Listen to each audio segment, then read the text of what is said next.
Welcome to the Renegade Nutrition Podcast, where we discuss all things wellness. I'm Eleni Welch, nutritionist. And I'm Kay Boyer, health enthusiast.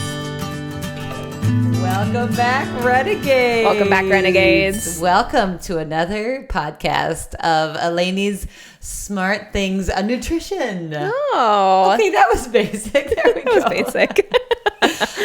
And this week, I am so interested to know all the things about gluten. Dun, dun, dun. Dun, dun, dun. I specifically had non-gluten French toast for breakfast, too, knowing that we were preparing for this. So I hope that was a wise choice.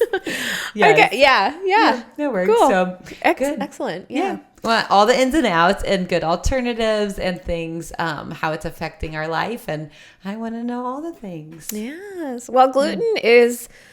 I think what spurred the topic for this week is I just within the last few weeks had 3 wellness consultations with 3 different clients, and all 3 of them had drastically different things that they were coming to me for. So one of them was having issues with eczema and skin rashes, and one of them was having issues with their kidneys and their gallbladder, and one of them was having issues with digestion. And for all 3 people, very different things, the solution that we came up with was a gluten-free diet. Really? Okay. I'm curious how you came to know the gluten was the main. Right. Okay. Because it's kind of the main thing of a lot of things. And it's really it's a very common problem. Yes. And so just going through that, I was like, wow, 3 different people, 3 very different concerns and the same solution for each of them. I was like, I think it's time we talk about gluten on this podcast. Yes. And I put it off, sometimes because I know for whatever reason, gluten seems to be kind of an emotionally charged topic for some people. You're right. Don't touch my bread. You've already taken away my sugar, and you've already taken away my salad dressings with the inflammatory oils. Yes. Just leave my gluten alone. Don't touch my pizza crust. Don't touch my, Yes. It is emotionally charged. You're right. I feel a warmth and a happiness when I eat it. I think too, people have a lot of family memories that are based around bread products. Yeah. So whether that's pancakes or French toast or waffles that they would make every Saturday growing up with as a kid, or whether it's the fresh baked bread that their mom would make on Sundays. And that smell, that sweet aroma. Or the I don't know, the pie that their parents made for Christmas. I just think people have a lot of memories with gluten for some reason. And gluten typically, I'll add to that, is typically with dairy and sugar in that, and makes the gluten so yummy. It's all combined. And I will say too, I think one of the problems with gluten is unlike other things say sugar or dairy, where we've come up with really good substitutes for those things, or the fats, the inflammatory oils, do the better ones. It's not hard to substitute sunflower oil for avocado oil, right? That's not a hard substitute, and it's not really that hard to substitute coconut milk for regular milk in a recipe. Right. And it's really sugar has so many substitutes that maybe they're not identical, but there's so many good tasting things that are sweet, that are still good, that can replace it. Whereas gluten is it is hard to replace gluten in a recipe. It just doesn't look or behave or taste the same. Totally. It doesn't have that good bounce back, you know what I mean? With the that yeasty. Yeah. You're right. And I mean, listen, cauliflower crust is amazing, but it sure ain't real yeast crust. Right. Yes, you're right. Right. So I think that's part of it for a lot of people, is they get frustrated with gluten-free products, and I understand it. But truly, it's an important thing for us to talk about, because it is a key contributor to a lot of health problems for many people, and many people are sensitive without realizing it. And so even though it's difficult to remove from our diets, I can tell you I have been fully gluten-free for 4 years, and it's not difficult anymore, because you just get used to it, and to me, I would crave carbs more than anything else, I think. Yes. And I just don't really miss it anymore, because I've adapted, and it's not even on my radar. So when we go to somebody's house now and they have bread or pie or whatever. I just don't eat those things and I don't miss them anymore. But you skip those things. Yeah, it took a while to get to that point, and I can appreciate the journey of getting to that point, and I have empathy for it, but I'm just, yes, it's a big enough problem. Important. It's worth talking about. It's worth keeping an open heart and an open mind about, though I know that that can be difficult, and everybody that I talk to about removing gluten has some sort of a reaction, and actually we'll talk about that, the emotional reaction piece of it, and why people tend to get upset or angry when you suggest they eliminate it, because there's a psychological element to it that's real. Interesting. But yeah, it's a difficult topic to approach because I think it tends to create extremes. Like on one end of the spectrum are people who are like, oh, gluten's harmless, it's become a scapegoat. Yeah. Everybody wants to blame all of their problems on gluten. Gluten-free is a scam. Like, it feels like this, like, oh, it's not real. Like gluten problems, it's not real. I'm even gluten-free for like a year and I feel great. But this weekend there was a piece, I was at a market, there wasn't much to eat, and there was like bread offering, and I was like, I'm hungry, there's nothing to eat. You know what? It's not so bad. Just eat it. I haven't had troubles. I'm going to eat it. And now I got these zits right here. Okay, anyway. Yeah, so I think on one end of the spectrum are people who think it's totally imagined and that it's in everybody's heads. Yep. And on the other end of the spectrum are people who think it's the source of evil on earth. Like, you know what I mean? Like that it's basically the like sole reason for the downfall of America. And so I want to land somewhere in the middle of that because like all things, one it's gray. I don't think there's one single thing that can be nailed down as the worst, the downfall of the reason for health issues. Like we clearly have had multiple episodes. We had an entire series on sugar talking about how sugar is linked to health issues, and we had an episode on fats and oils, and we've had an episode on food dyes and artificial colorings. And all of those things we have talked about being linked to significant health issues and how their introduction has resulted in the decline of general American health. And so, again, it's the gamut. It's not just gluten. It's not just sugar. It's not just inflammatory dairy products. It's not just inflammatory oils. It's not just artificial food colorings. It's everything combined that comes together in a processed American diet. However, I will say that gluten is a huge instigator in the issues that arise, and that gluten oftentimes becomes, like you referenced earlier, a vehicle for other inflammatory things. Like gluten is often combined with dairy, sugar, and inflammatory oils. Yes. And typically, if you're having one, you're having all the rest of them. It all. This beautiful cake. But there are specific attributes to gluten that we know through research cause very specific health issues. So it is also a sole contributor in its own right. So it's not just because it's combined with sugar and dairy and bad oils. It is in its own right a problem on its own. I'm excited to hear that because I do want more proof to make me keep on this non-gluten eating journey and to give me alternatives. I feel like I'm needing some help and resources. So I'm excited for this. Yeah. And I will say, like everything we talk about on this podcast, like the research is subject to change, right? So we might have one opinion today that can change tomorrow based on how the new research emerges. And I think like a good scientist is not dogmatic about their position on anything. And I try not to be dogmatic. Although it's best with what we have at the time. Yeah. It's within my personality to be rather dogmatic, but in the field of nutrition, I work really hard not to have that because research is always changing. And again, a good scientist goes with what the research says, not with what their emotions and personal moral stance says. So yes, fair. So, this is, I will say that what we have for you today, the information that I share today on gluten is very much research backed, very much scientifically, I don't want to say proven because nothing's really scientifically proven, but scientifically supported. And it represents a very scientifically sound view on gluten. So I feel confident in the viewpoint we're sharing today. Yep. And this is mainly, right, would be like the American gluten, right? Is that also something we need to address? Yeah, so I'll talk about that a little bit. But yeah, American products tend to be more hybridized, and we'll get into that. Okay. But yes, gluten in general has its own set of issues. The way gluten is processed in the US is particularly harmful. So we'll get into that. Yep. But gluten on its own, no matter what, carries health effects for a lot of people. So regardless of where it's from, but certainly the way it's done in the US is worse, as it seems most things are. Get down to the money. Yeah.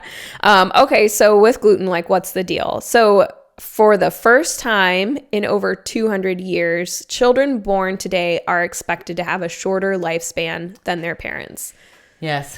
We are officially in that time. We have inundated our kids with enough toxins, physical, chemical, and emotional, that their predicted lifespan is now shorter than it has been for 200 years. We have peaked. Humans, we have peaked. Yeah. We do better. And there has been a rapid rise in childhood obesity, which is the main reason for the predicted shorter lifespan, because that comes with subsequent increases in the development of chronic diseases at younger and younger ages. So now heart disease is becoming more and more prevalent in younger adults in their 20s and their 30s.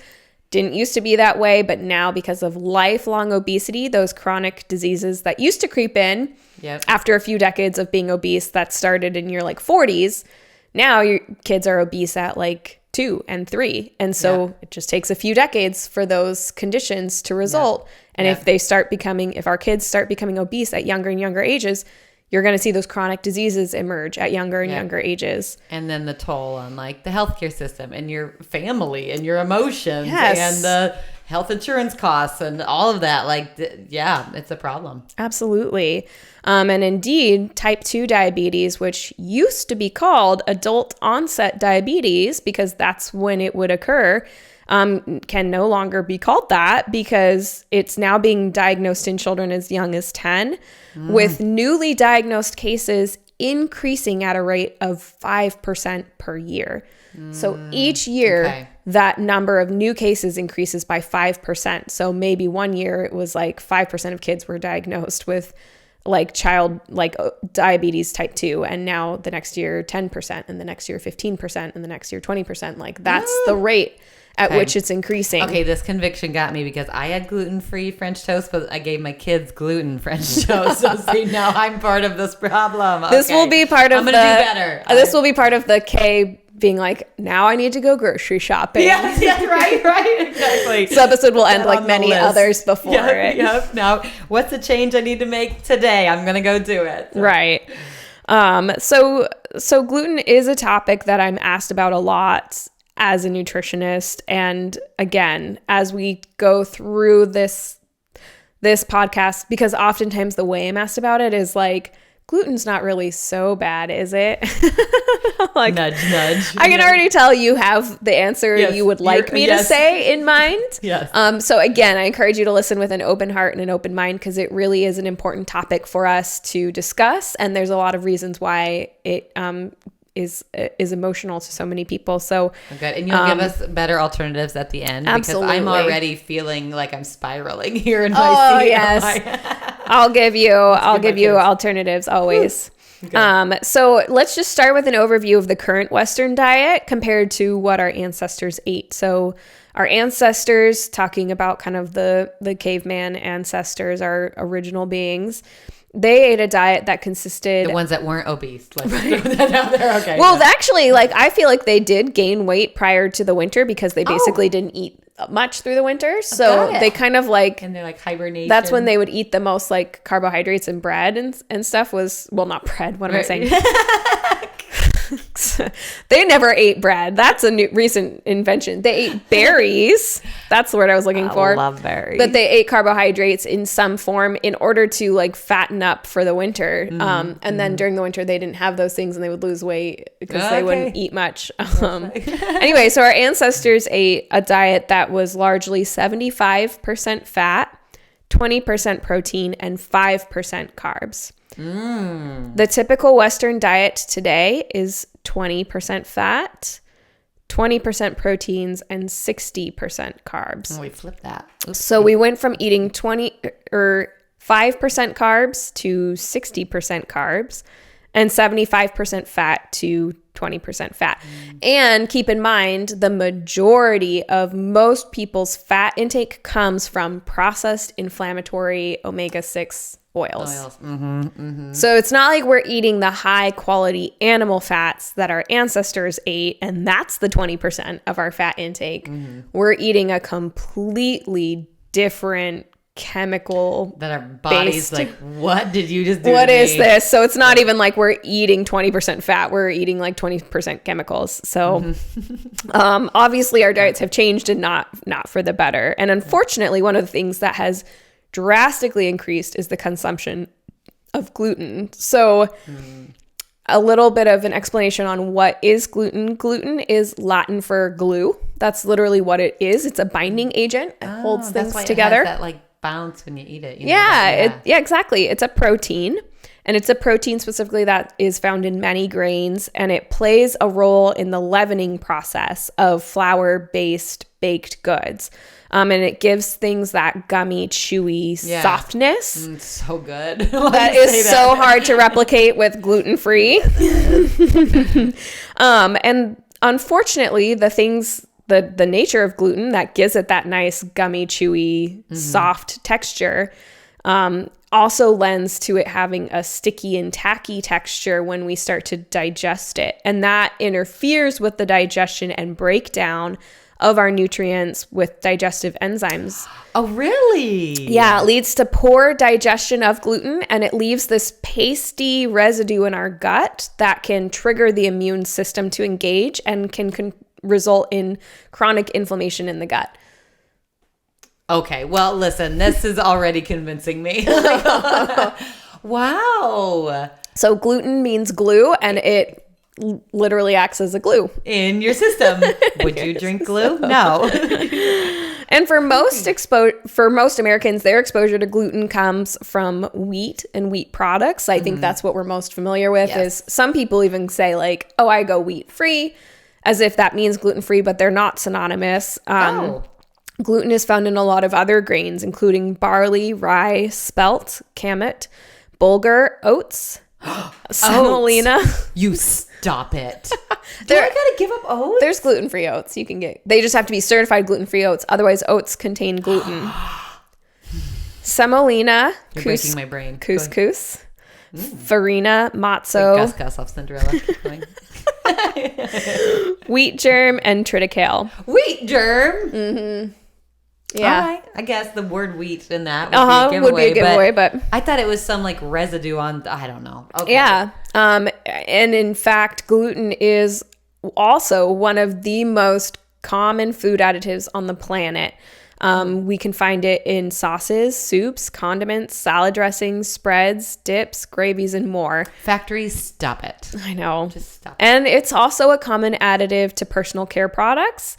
Including lotions, shampoos, conditioners, hairsprays, gels, mascara. To give it more of that plumpy maybe and glue it on your face. Yeah. Yeah, it's a thickener, right? Like gluten acts as a thickening agent. So any thickening shampoos, thickening conditioners, a lot of mascaras, anything that's trying to thicken oftentimes uses gluten to do it. And I have seen it in products. So our agriculture system is also not liking this. Okay, keep going. Oh my word. So why is this a problem? I mean, well, there's a lot of reasons why it's a problem. It's currently estimated that 1 in every 100 people worldwide are celiac, which celiac is a specific autoimmune condition where your body reacts very poorly to gluten. So gluten becomes a target of your immune system every time you eat gluten.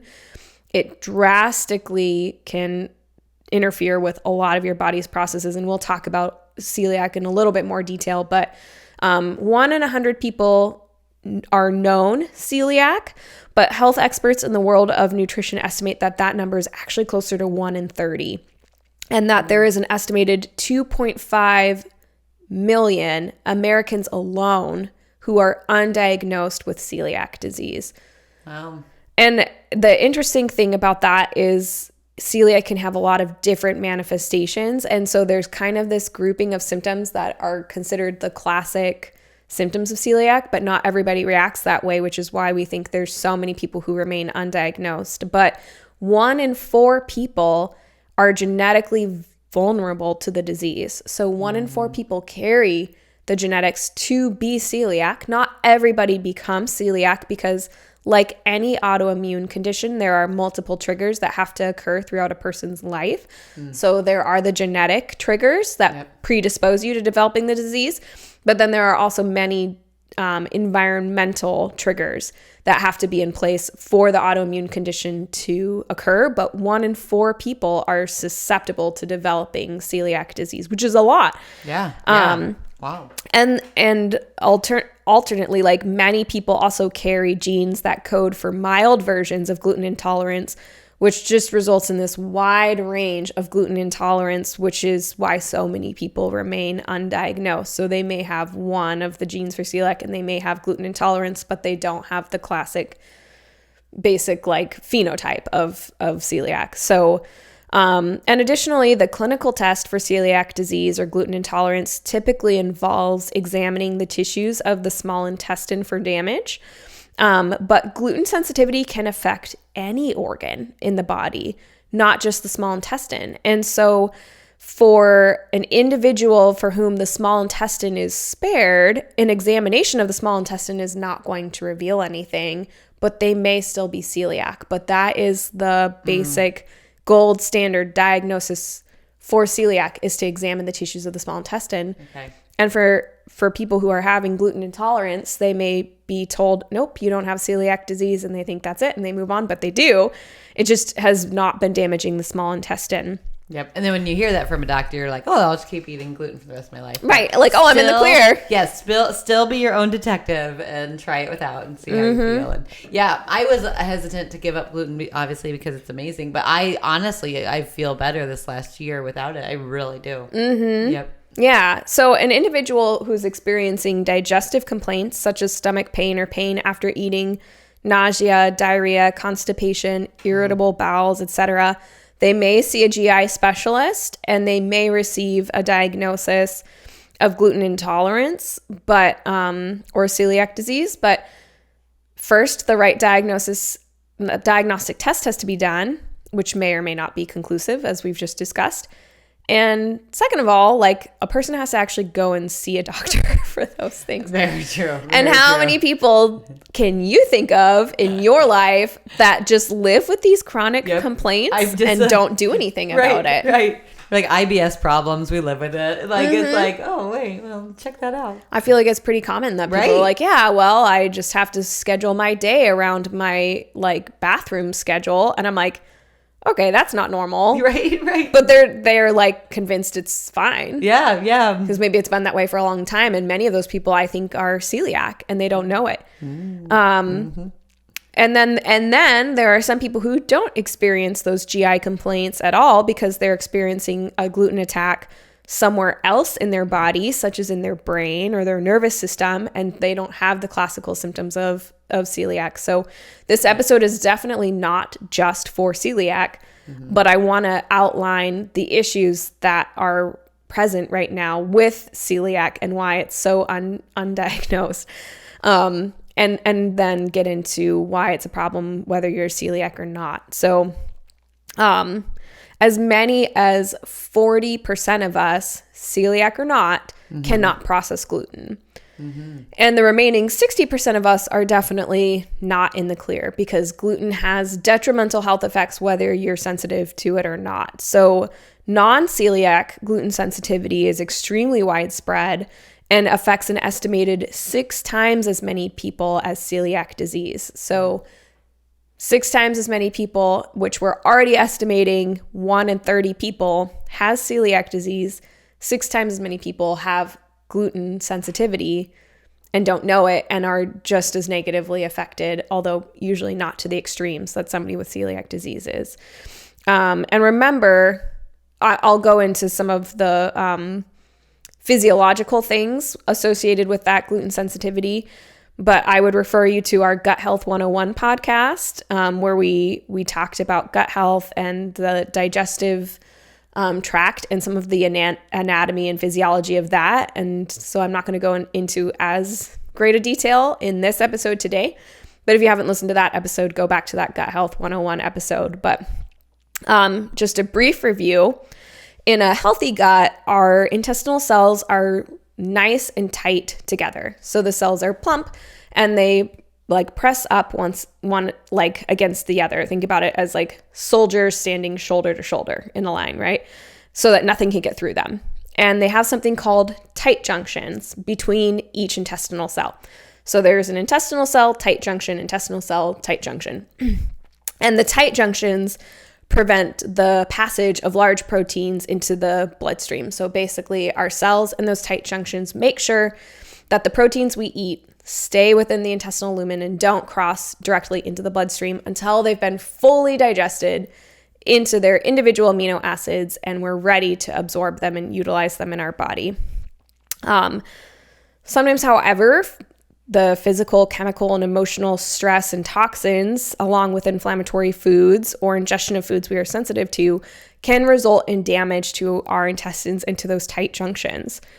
Then this causes gaps between the intestinal epithelial cells and results in something we call leaky gut. Mm-hmm. So now you're picturing, here's the intestinal wall. In a healthy person, those cells are nice and tight together. Nothing can get between them. In the unhealthy person, those cells become damaged and kind of shrivelly and the tight junctions become broken down and now proteins can just leak between them. And our body isn't made to handle that.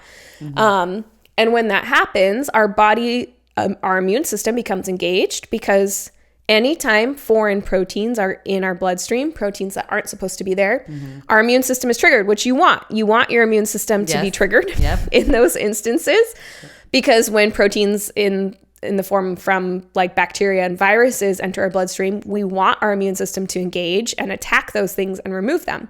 But when it's foods that we're eating on a daily basis that are leaking into our bloodstream, it's not really a great thing to have your immune system constantly engaged at every mealtime, triggering the process of inflammation, putting like all of its forces into attacking the food that you're eating. Mm-hmm.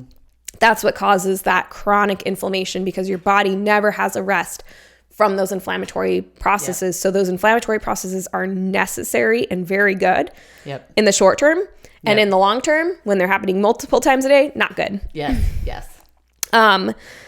So basically this inflammatory cascade that results can affect every organ system in the body.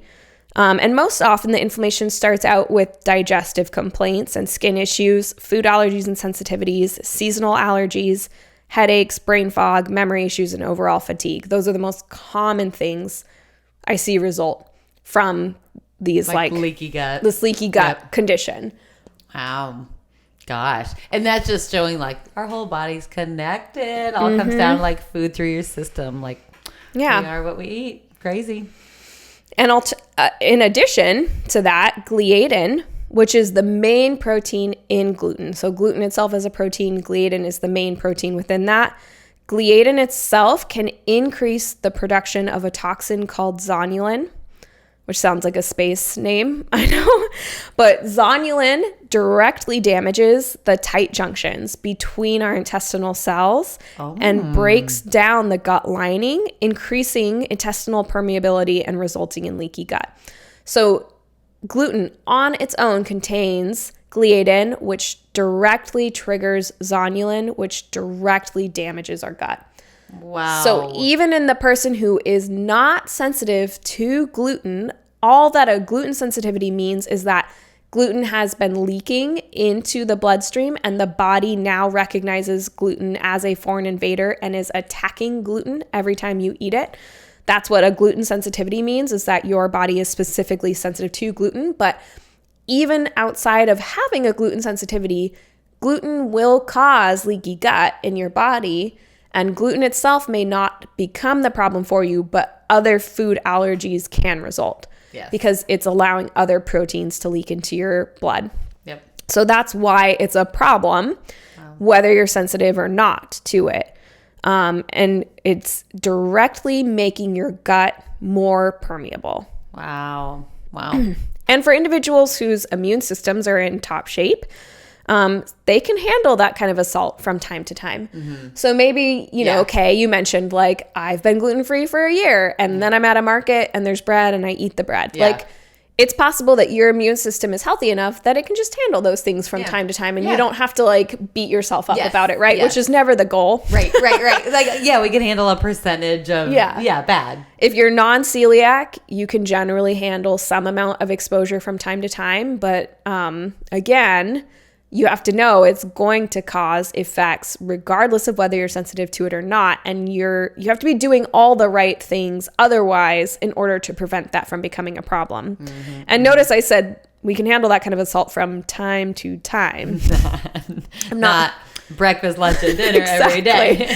Exactly. By time to time, I mean maybe once every couple of weeks, maybe once a month. That's what I mean by time to time. I don't mean morning, noon, and night. Snack time in between, and then beer for, and most of us, myself included, don't have immune systems that are in top shape, right? Like, and we can't handle those assaults even occasionally. So I think that we've basically, especially each successive generation, becomes more and more susceptible because we've been inundated since we were in utero with toxins and chemicals and microplastics and physical and chemical and emotional stress. And now it's things like social media and the comparison trap and the stress of like bullying and school yes, exactly. It gets worse with every successive generation. And so it's not just the physical assaults, it's the emotional assaults that we're undergoing. And the fact that we're on our phones all the time and people can reach us 24/7 and we're constantly quote unquote on call. Like you're always on because you're always reachable. It's a problem, right? Like it's a problem. It's increasing our stress whether we're conscious of it or not. And so I would say the majority of us do not have immune systems that can handle the assault of gluten on any sort of regular basis.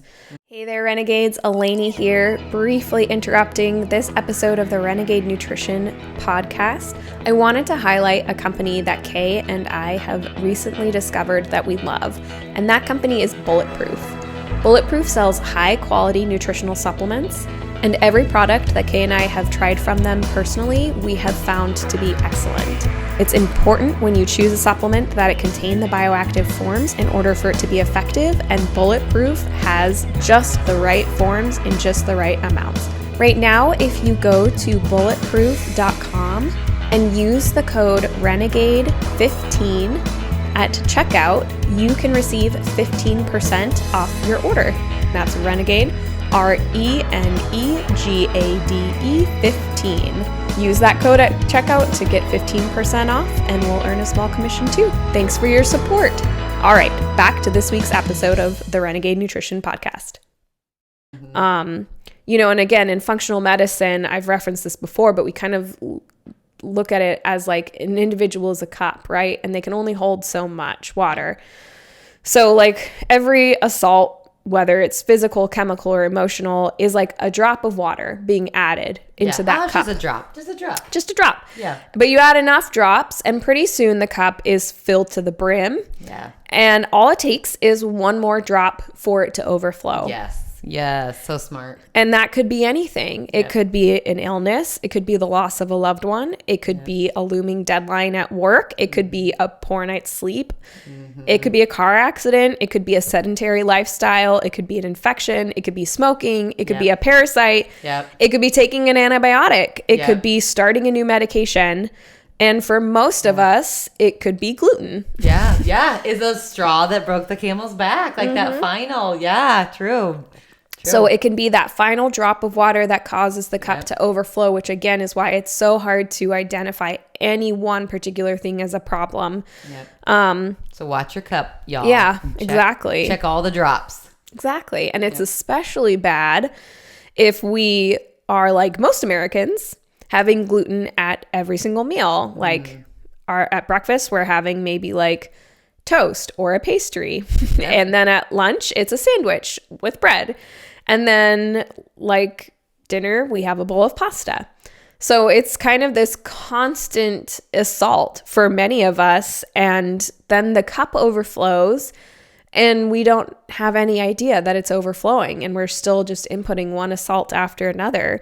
And the inflammation in the body grows and grows until we have some sort of physical manifestation of it, like a skin complaint or brain fog or memory issues or fatigue or digestive upset. And then we finally, at this point, start to think, oh, something doesn't feel right. And then we usually still put it off for like another few years. Yes, true.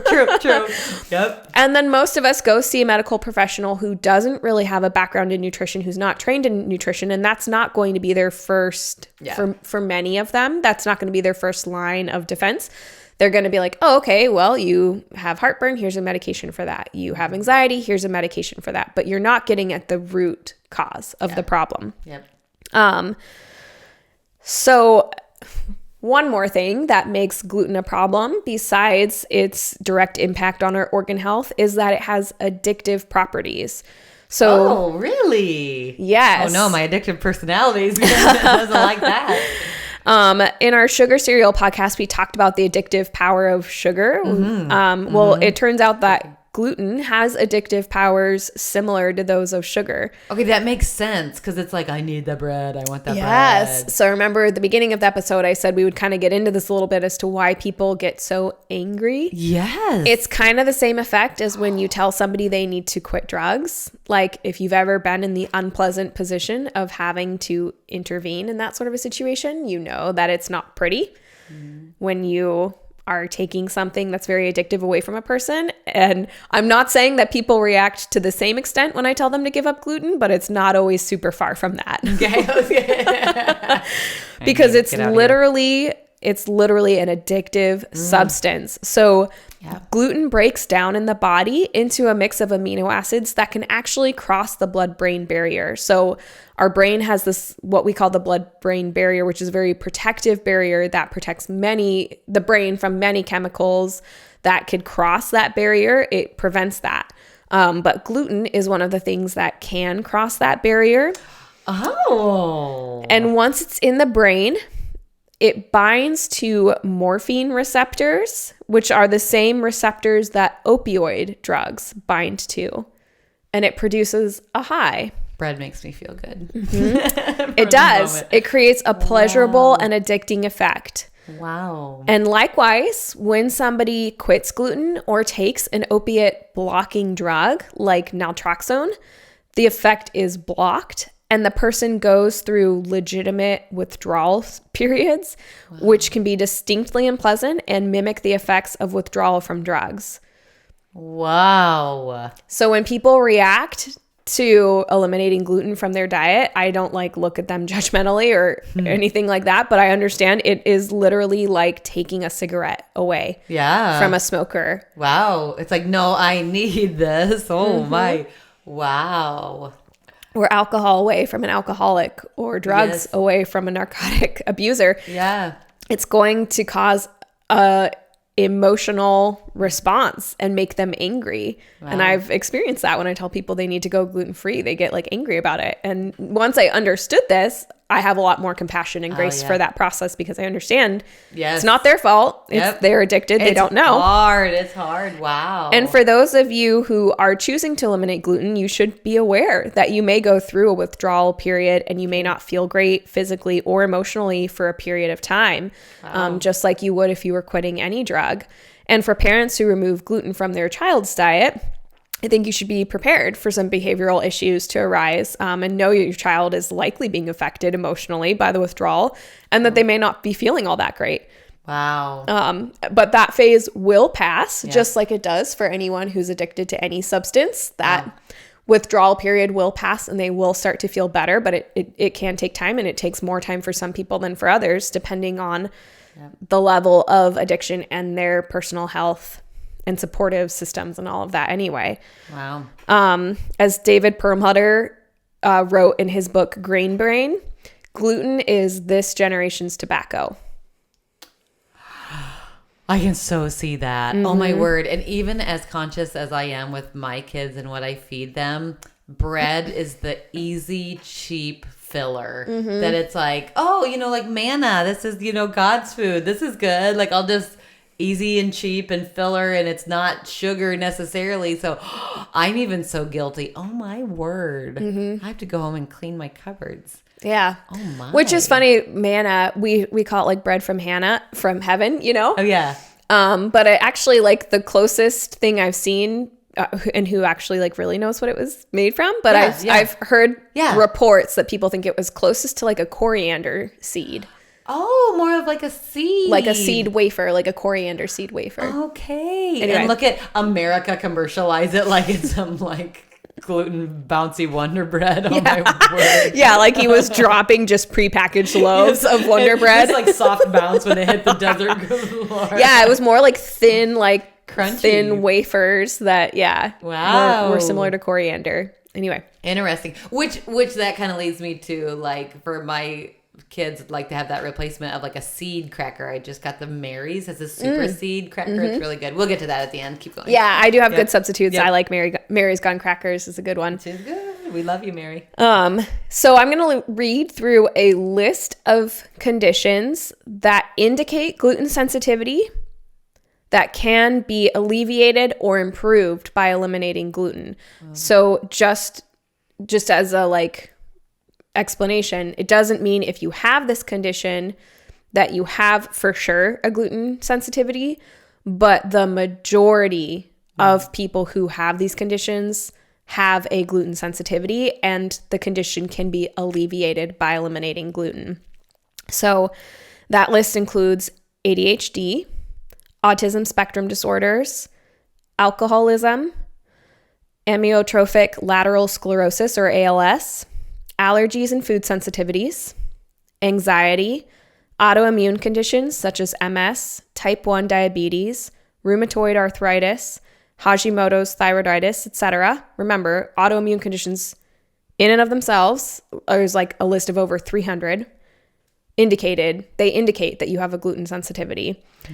Bone pain, osteopenia and osteoporosis, brain fog, cancer, chronic stress, chronic constipation or diarrhea, chronic fatigue, dairy intolerance, depression, diabetes, digestive complaints such as gas, bloating, diarrhea, etc., epilepsy, failure to thrive and grow in children, focus and concentration problems, frequent colds or infections, heart disease, headaches and migraines, hives and rashes, hypertension, high cholesterol, arthritis, joint pain, insomnia, intestinal problems including irritable bowel syndrome or IBS, ulcerative colitis and Crohn's disease, memory problems and cognitive impairment, miscarriages, dementia and Alzheimer's, neurological disorders including schizophrenia, bipolar disorder, that sort of thing, obesity, Parkinson's disease, seizures and epilepsy, Tourette's syndrome, and tremors. So good heavens, you mean everything. Everything bad that could happen to your body. Kind of, yeah. I'm like, wow. I can't think of anybody that doesn't have one of those things. It may be more mild, like digestive complaints, but yes. I literally can't think of anybody that doesn't have seasonal allergies or digestive issues or brain fog or ADHD or tremors or Parkinson's. Seriously. So Golly. Any of those conditions may find their root in gluten sensitivity or leaky gut caused by chronic gluten exposure. Wow. And remember, many of these conditions are also associated with sugar intake and inflammatory oils. So it's not always just gluten acting alone, but gluten is a key component in processed foods, and its removal will naturally clean things up a little bit. Wow. And it usually will help you remove those other things too. Wow. You know what? I knew you would convince me of this today, and here you've gone and done it. Doggone it. Which I truly have cleaned it into my life, but the kids, I've kind of let it go because it is like, golly, life is hard. But now this is a conviction to really clean that up for the next generation and their lifespan and their happiness and their wow. Yeah. And my feeling is, kids, once they get old enough, once they reach adulthood and can make decisions for themselves, like that's the beauty of being in a free country is you get to choose for yourself. Yeah. but we're kind of doing our kids an injustice when we make that decision for them, right? Like when we give them the addictive like substance when they're so young, their whole life. Yeah. They don't know any different, and we give it to them, and it's damaging their health, and that's without their consent, right? Like they don't know any better, and now we know, and many adults don't know any better either. Right. So I'm not meaning that to sound judgmental. Right. It was in our ignorance. Right. Yes. But now we're making that decision for them. Wow. So that's tough. That's tough to swallow, but you gotta go grocery shopping. Yeah, and I will give you guys a whole list of replacement products at the end, so don't worry. Okay, good. You're not leaving us blind with no hope. No. Wow. I think usually about this time is when people ask me the question, like, if gluten is so bad, how come we didn't start all getting this sick like 10,000 years ago when agriculture and cultivation of grains started, right? Like, fair. Why does it seem like it's a more recent problem? Yeah, fair question. Yeah. And actually, I was just talking to my husband before recording this episode, and we were talking about it. I was reading Grain Brain, and I was just talking about gluten, and he's like, well, Jesus and his disciples ate gluten. Like, they ate bread. They ate grain. They ate bread. Like, if gluten was a problem, how come nobody back then had celiac disease? But actually, celiac disease was diagnosed just without that title within that time frame. I mean, thousands of years ago, doctors first, like that version of doctors first were finding it as problems. It just didn't have that same title. And as I've just described, look at the whole list of conditions that gluten sensitivity can be associated with. And so think back to those days, who would have necessarily thought to attribute it to gluten, right? Like that's a whole list of different conditions. Yeah. And doctors thousands of years ago, actually much more often than doctors today, looked at the body as a whole. Yeah. But still, we didn't have the powers of like microscopes and ways of like cell cultivation in a lab that we do now, where we can actually look at things on a molecular level. They didn't have those tools, so they didn't necessarily have much beyond the power of observations to make that kind of a call. But now we know by looking at things on a molecular level that gluten is the root cause of many of these things. And I honestly, I think that's a really valid question. Like, well, why haven't we been having problems for 10,000 years? So here's the truth. The grains we eat today could not be any more different structurally and genetically than the grains the disciples were eating in Jesus's day. And the biggest changes actually took place in just the last few decades. So ever since Gregor Mendel, anybody who's taken like any science course is probably familiar with Gregor Mendel and his peas. He was like crossing different peas and coming up with different colors of pea flowers. Okay. pea flowers. Made me think of our last podcast where we were talking about butterfly pea powder. And first you thought I meant ground up butterflies, and then you thought I meant ground up butterfly pea. I'm not eating that. I'm just not. That sounds terrible. Pea flowers. Gregor Mendel was like, anyway, I love Gregor Mendel. That's funny. So he was playing with plant genetics and hybridizing different plants, and realized that they can result in new offspring. And ever since that time, the early 1900s, we've been mixing and matching plants to create genetically manipulated products that are bigger and better, in quotes, than their predecessors. And modern food manufacturing of wheat, which hinges more on hybridization than on bioengineering, because there isn't actually much GMO wheat in the US, if any. But it's hybridized, which is different. And that has enabled the development of structurally modified grains that contain gluten that is more concentrated and less tolerable than the gluten found in grains consumed even just a few decades ago. So, like 60 years ago, gluten and grains were different than they are today. So the problem has really gotten worse a lot more recently. And it isn't just the hybridization of grain that causes issues. It's also how we grow and harvest it. So grain today is sprayed with all kinds of chemicals, pesticides, and herbicides, which is a problem. And a lot of people who have issues with grains and gluten are actually reacting to those chemicals that are being sprayed on the product. And then another part of the problem has to do with the actual logistics of harvesting. So not that long ago, farmers used to go into a field with a scythe and they would cut the gluten down, or the wheat, like bundles of wheat or the grains or whatever they're growing. They'd cut it down. They'd tie it up in a shock, what's called a shock, and then they would leave it in the field. And that was always done in the summer, early fall. So it would get dry in the daytime, and then dew would come in at night and it would get damp overnight, and then it would dry again, and then it would get damp again. And so you had this dry, damp, dry, damp, dry, damp cycle that it would go through while it sat in the field waiting for them to come and bring it in and process it. And that gently fermented the grain a little bit before harvest. And that gentle curing process has a dramatic effect on the enzymes, just like any fermentation or curing process.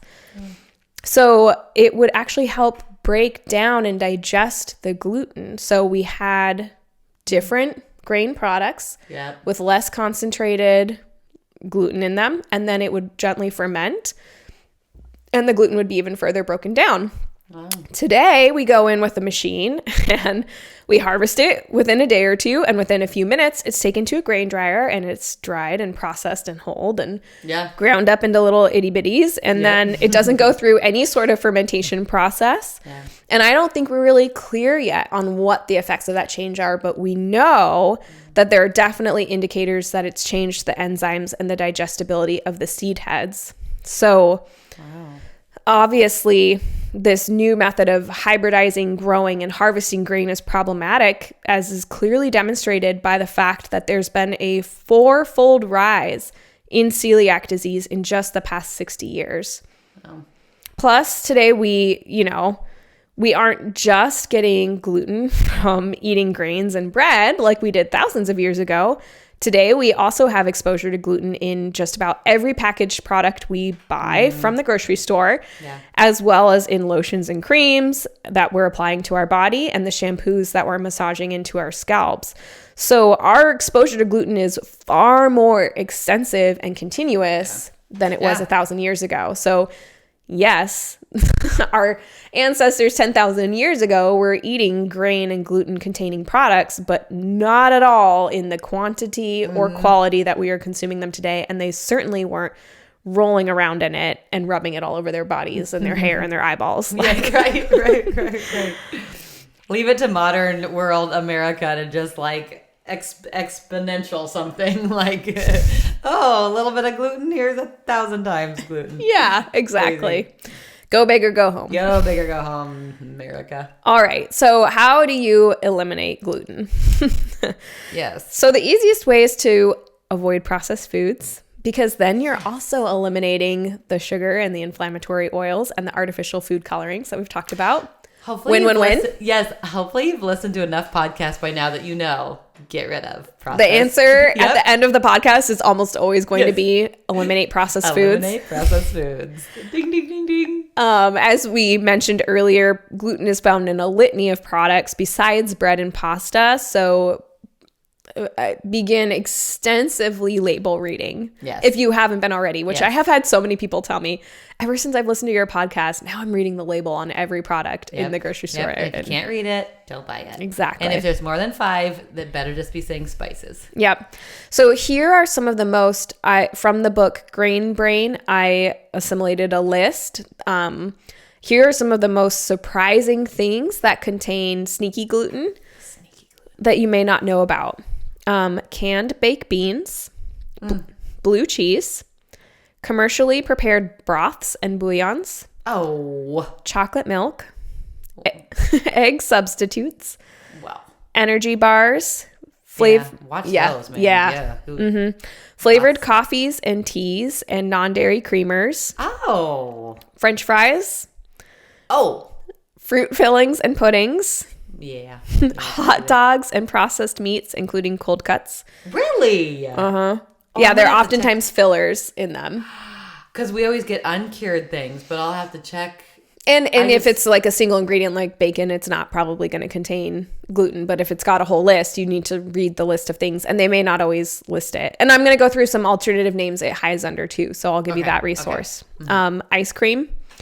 Imitation meat products like imitation crab, imitation bacon, vegetarian burgers. I was like, don't eat imitations. Don't eat I don't know. imitations. If it's not that product and you don't want to have that product, just don't have that product. Right. The imitation of an orange. Just give me the just orange. don't do it. I don't know. Okay. Ketchup and other condiments, marinades, processed cheese, roasted nuts, salad dressings, soup, soy sauce, syrups, trail mix, vodka and other alcoholic beverages, wheatgrass. Wheatgrass. Okay. Yeah. Wheatgrass. I guess, yeah, I suppose it makes sense if you're growing wheatgrass. But it looks like grass, and then so there's gluten in the. Interesting. Lipstick and lip balms, stamps and envelopes that require you to lick them. Wait. Sneaky bastards. Sneaky bastards putting gluten in your envelopes. And vitamins and supplements.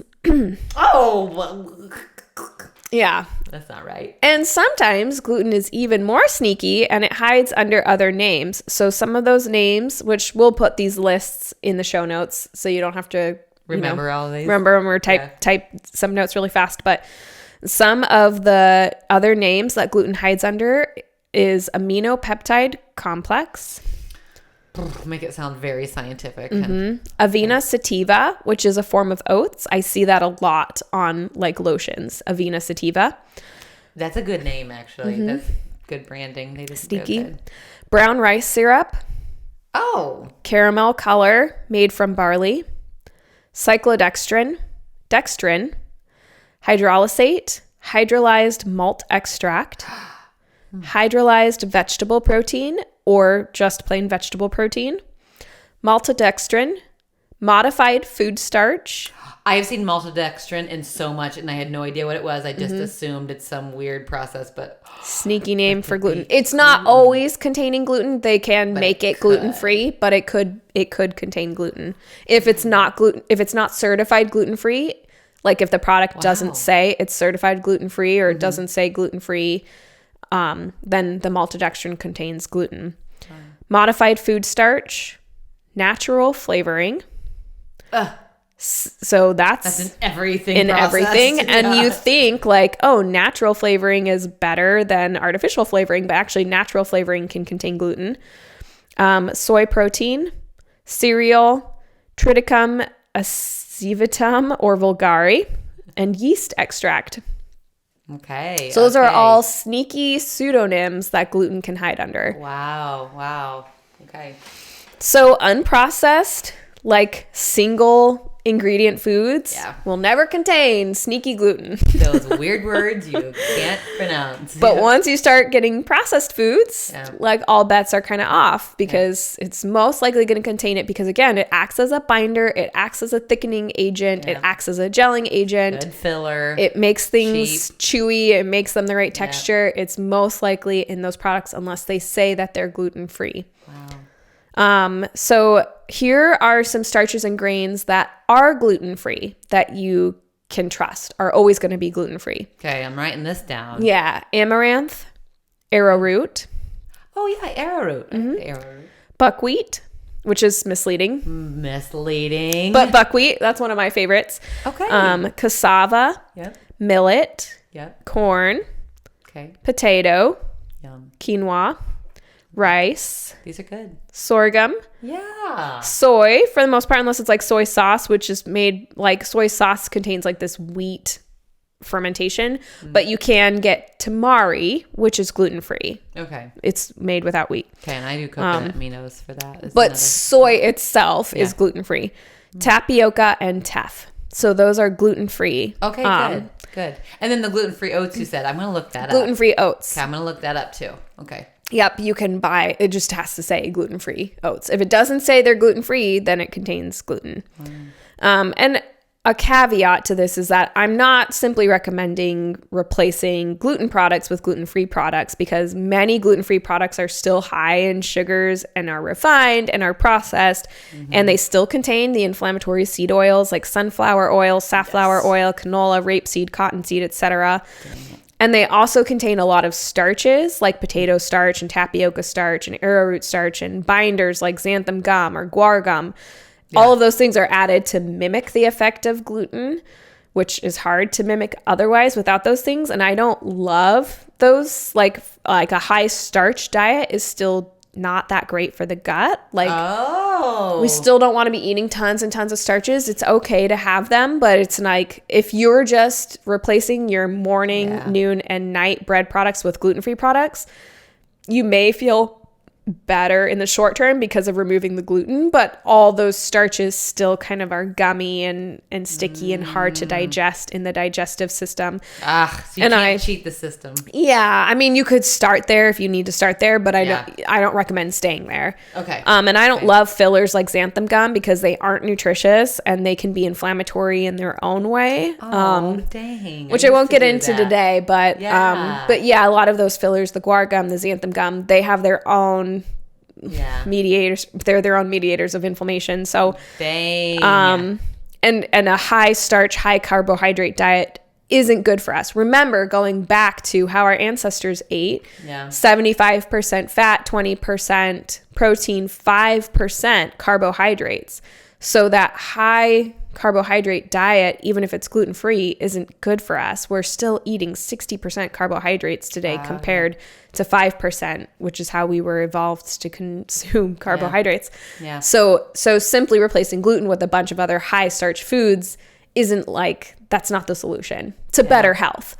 Right. It can help you if you're celiac or gluten sensitive. It can help eliminate that, and that's good. If that's the first step you need to take, great. Transition, get you there. Yep. But don't just continue eating all of those refined products that now are gluten-free. And you see gluten-free on everything. Like, I've seen it on bottled water. I'm like, what a gimmick. And everybody's like, well, I didn't know water had gluten in it. I guess I have to buy the gluten-free water. I'm like, no, you can put that label on anything if it doesn't contain gluten. Right. Doesn't mean other variations that don't say they're gluten-free do contain gluten. Gosh, it's cloudy water. Must be flour in my it's so nice and chewy, this water.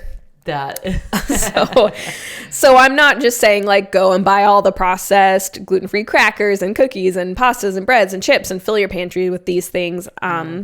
But I understand that sometimes you want to make a baked good, or you want to find a way to bread or coat meat, or thicken a soup or a sauce, or make a meal more filling, or make your kids pancakes or waffles on a Saturday morning. I get that.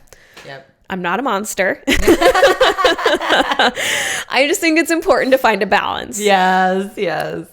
So for replacements, for replacement flours to start, for those of you who like to bake, I personally like almond flour and coconut flour as more nutritious replacements for regular white flour. Yeah. And there's no shortage of recipes online that use those two flours. Yeah. So as long as you have one or both on hand, you're going to be able to follow most simple gluten-free recipes. That's been my experience, is everything's made with either almond flour or coconut flour or some mixture of the two. And I will say almond flour is really moist. Coconut flour is really dry. So when I bake with them, I almost never bake with solely one or the other. I usually combine them. Even if it's a cup of almond flour and just a tablespoon of coconut flour. That's the way I found to make almond flour goods that don't just totally turn to mush. The coconut flour helps dry them out. And I also really like buckwheat flour. Which, contrary to its name, is a type of berry. It's not wheat, it's a berry. And the flour can usually be used cup for cup in recipes for regular wheat flour. And it's also pretty nutritious as far as flours go. A flour product that I really like that's gluten-free is the Cup for Cup brand. So it's cup for the number. Cup for cup. And their wholesome flour blend is the one I like. Specifically the wholesome one, because there are multiple kinds. But the wholesome one is a little bit cleaner. And I kind of searched online around quite a bit before I selected that one. And it seemed like the best with the best reviews. It has brown rice flour, white rice flour, golden flaxseed meal, rice bran, and xanthan gum. So like I said, I don't love the xanthan. I don't love the fillers like xanthan gum, but this product is really nice where you absolutely have to mimic regular gluten flour. And we only use it occasionally. I mean, we use it pretty rarely. Yep. But your drips in your cup. There, you're all right. Yeah, exactly. I still prefer the like single ingredient flours, like the almond flour, buckwheat, or coconut flour.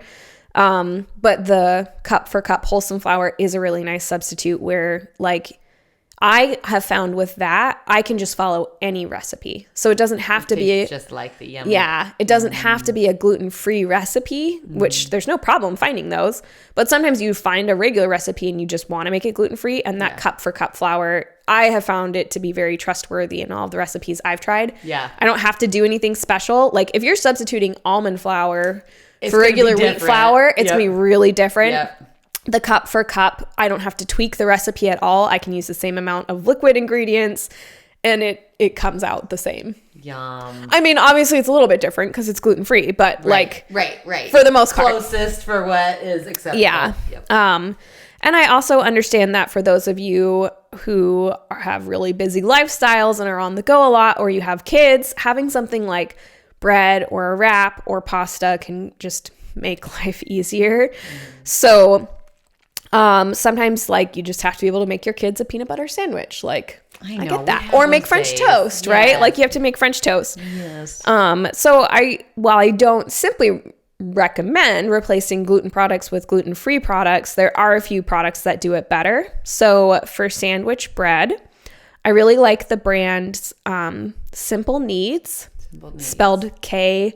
Needs. Like kneading bread. Little play on words. That's cute. Good branding, guys. Yeah, I like their bread. It's just a more simple bread, a more basic recipe. It's not filled with a bunch of crazy ingredients that are unpronounceable. Yep, and unnecessary. Yeah, I like the brand Happy Campers. Cute. Mm-hmm.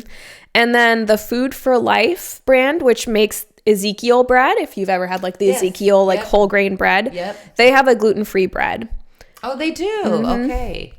And all of these breads, like all those brands I just mentioned, they do have sunflower or safflower oil in them, which is not preferable, but it is a good substitution when you just need something quick. So again, not great to have those inflammatory oils. I don't recommend doing it all the time, but I understand like keep reality. A loaf in your freezer if you need to make your kids, a sandwich for their lunch that day, like just use something like that instead. Or if you need to be on the road, it's certainly better. They're better alternatives. And those ones, all of those have good like sprouted grains in them and whole, like just good ingredients that are gluten-free, that aren't just a bunch of weird starches and fillers. And because we couldn't find a gluten-free bread that didn't have bad oils in it, which was upsetting to me, my husband started making our own gluten-free sourdough bread, which is actually like much easier and less time intensive than regular sourdough bread, and is amazing. But I understand lots of people aren't going to have the time for that. But like if you want to make homemade bread, it's actually not that hard to make a gluten-free sourdough. There's lots of good recipes out there. Making the starter for it was easy. Good Lord. I'm at the mercy of Kay's dinging iPad here. I'm going to have 30 messages when I get back. You have more than that. So I did find an oil-free, gluten-free bread on Amazon. You did? Sold by the brand Young Cobras. And it looked like pretty clean ingredients. Okay. But I haven't personally tried it, so I can't tell you if it's good or not. Young Cobras, and they spelled Cobra with a K. They sound like my kind of people. I don't know. But their reviews were so-so. Oh. They had like 3.5 stars out of 5. So. Oh, maybe I wonder a little drier. I feel like they sometimes go a little drier? Some people complained that it like fell apart. I was reading through the reviews. One person said that they would give it 5 stars. This always cracks me up. They said they would give it 5 stars, but the packaging was covered in like snake decorations. And they didn't like that. They're like, well, a lot of people don't like snakes. And I prefer panda bears on my loaves of bread. They're being picky. I was like, why? This is why I read through the reviews and I don't just look at the stars, because like 9 out of 10 times somebody's being like, well, I didn't use the product at all as directed, but it didn't work. I'm like, okay. I stubbed my toe that day, so 1 star. My dog took a dump on the box when it first arrived and it ruined ruined the product, and it should have been able to stand up to dog dumps. Dog dumps. 1 star. 1 star.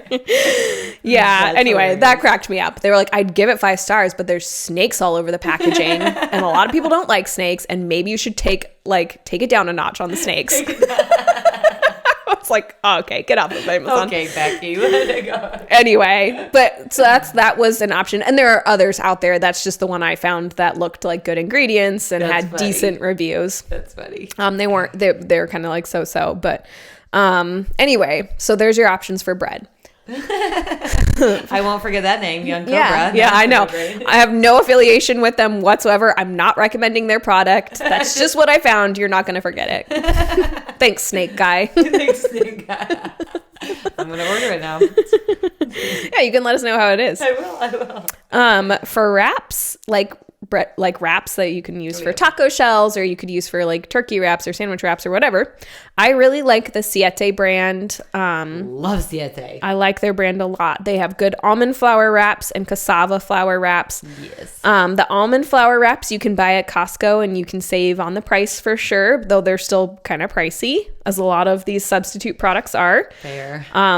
They're really tasty though, and they're a good substitute for regular tortillas. And again, keep in mind, the market works off of supply and demand. So if people start demanding these products more often, then more companies will create these alternatives. And if we focus on the ones that have good, clean ingredients. Purchase power. Exactly. So they are expensive for now, but I still think it's a good idea to support the companies that are doing it right, so that you can create more demand in the marketplace, and then they can make them for cheaper, because then the bulk ingredients become cheaper. I also really like the Siete brand grain-free taco shells. Yes. Those are so good. And their chips are so good. I know that's only a corn replacement, but it's so good. They're good. And they have the good oil made with avocado oil. Yeah, they do it well. Siete family, we love you. Yeah. And for pasta, I like the red lentil pasta. Barilla, or Barilla, I guess I don't know how they pronounce it. That's like probably the most common pasta brand you see on the shelves. Yeah. They're actually the only company I found that makes red lentil pasta that it's 100% red lentils. So all the other alternative companies I found, at least when I was searching, it's been like a while, it was like a few years ago, but all the other companies I found combined red lentils with brown rice. Which is okay, but I just wanted 100% red lentils. Yeah. So the Barilla brand, they make 100% red lentil. It's just that. Just one ingredient. Literally just red lentils. Great. Yeah. Great. And Tinky Yada is a brand that makes a good brown rice pasta. If you are just making the switch for the first time from regular pasta to gluten-free pasta, I would suggest you start out with the Tinky Yada brand, because it more closely mimics the texture of regular pasta than like red lentil pasta does. And I think most people would eat it without question, like especially kids that are picky. It's just a little bit closer in texture to that regular pasta. So if you're going through that transition time, I'd recommend you start with like a brown rice pasta. But the red lentil pasta is really good, and to me it's got that al dente and it like feel to it. I feel like I should like have the right Italian hand motion with that al dente. And it's also really nutrient dense. Like red lentils are a nice nutrient dense food. So I like that as an option. And I've also made my own homemade red lentil pasta from a recipe that Mark Hyman shared. Ooh. Which was actually really easy. It was a little bit dense, but it's super tasty, and it made a good substitute for gnocchi. So that sounds good. It was literally just ground red lentils, and then I mixed in like oil, I think. And anyway, it was really good. Okay. And it just takes time to like set up. But sometimes things like that are fun. Like I do it more for just the fun of it. Like it's a Sunday and I'm home, so I just make a batch of red lentil pasta. But otherwise, you have the convenience of the pre-made brands that do it too, or the brown rice pasta. So again, it shouldn't be an everyday and every night sort of thing, but these are products that can make your life a lot easier while you're transitioning to going gluten-free. And I think today we're really fortunate that the gluten-free movement has kind of exploded. Because it has really made it easier to find good quality, tasty, gluten-free products, which didn't used to be the case long ago. I mean, for poor people who have been celiac for decades, like it's only the last like decade that gluten-free products have really become prominent on the shelves. And now you can find like a dedicated gluten-free section. Yeah. So again, label read, because a lot of gluten-free products are just filled with alternative crappy ingredients that aren't nutritious and are just starches and fillers. But, you know, ones with a few ingredients that look high quality, that's usually the way to go. And watch out for those. Watch out for sugar. Because a lot of gluten-free products make up for the lack of gluten with sugar. Come on. And watch out for the inflammatory seed oils, because those are pretty prominent too. So yes, but if you need to make the transition and if you're eating like gluten breakfast, lunch, and dinner, and you need to transition to eating gluten-free breakfast, lunch, and dinner, find some of those alternative products and then work from there to start decreasing the amount of those starches and alternative flour products that you're consuming because they're not that good for you. Yeah. And you'll get there. Yeah. A little change at a time. And speaking from experience. Same. People always tell me their diets as if I'm some like judgmental overlord. Like I'm always so amazed. Like they're like so ashamed to tell me like, oh, you'll be like, I eat gluten and I have sugar. And I'm like, oh, and I was born perfectly from my mother's womb and never touched any of those products. And I was also born of immaculate conception. Yes, you're right.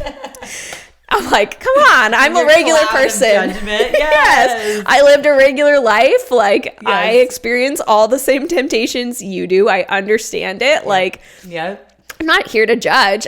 I know there's a better way. I feel better because of the changes I've made. And I want to share that with other people. It's not like I think I'm better. Right. I'm like, oh, my life has been so greatly improved by the changes I've made. I want to share that with you. Like it feels selfish to not tell you that you could also make these changes and you could also feel a lot better. And like, I've been where you are and I've been addicted to those products and I know what that feels like. And it's much happier when you're free from that addiction. That's what I want to share with people, not my like judgmental nature. So, so if you have an addiction to gluten, don't feel bad. It's not your fault. It's not your fault. Journey. Yes. And do what you can today, one step at a time. Just keep taking little steps forward. Just and you will feel better.